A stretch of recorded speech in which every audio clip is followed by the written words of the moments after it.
पाकिस्तान की मशहूर अदाकारा माहिरा खान ने इंस्टाग्राम पर अपनी नई तस्वीरें शेयर की हैं, जिसमें वो दुल्हन का लिबास ज़ेब-ए-तन किए नजर आ रही हैं। उनकी मद्दाह माहिरा खान के इस रूप को बहुत पसंद कर रहे हैं। सब्सक्राइब करें धरती न्यूज यूट्यूब चैनल, पास ही मौजूद बेल आइकन को दबाएं और रहें धरती की हर खबर से बाखबर। पाकिस्तानी अदाकारा माहिरा खान ने एक फैशन ब्रांड के लिए ब्राइडल फोटोशूट कराया है, जिसकी कुछ तस्वीर उन्होंने इंस्टाग्राम पर शेयर की हैं।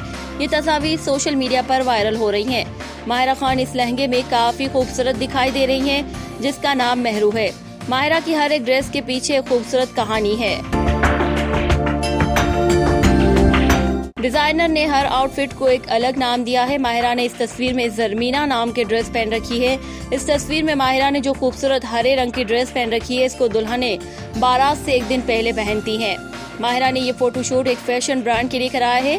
हर एक तस्वीर में उनकी खूबसूरत अदाएं काबिल-ए-दीद हैं। माहिरा ने अलग अलग आउटफिट में तस्वीर क्लिक करवाई हैं। फैशन डिजाइनर फायजा सकलेन के इस ब्राइडल कलेक्शन का नाम खुर्शीद है।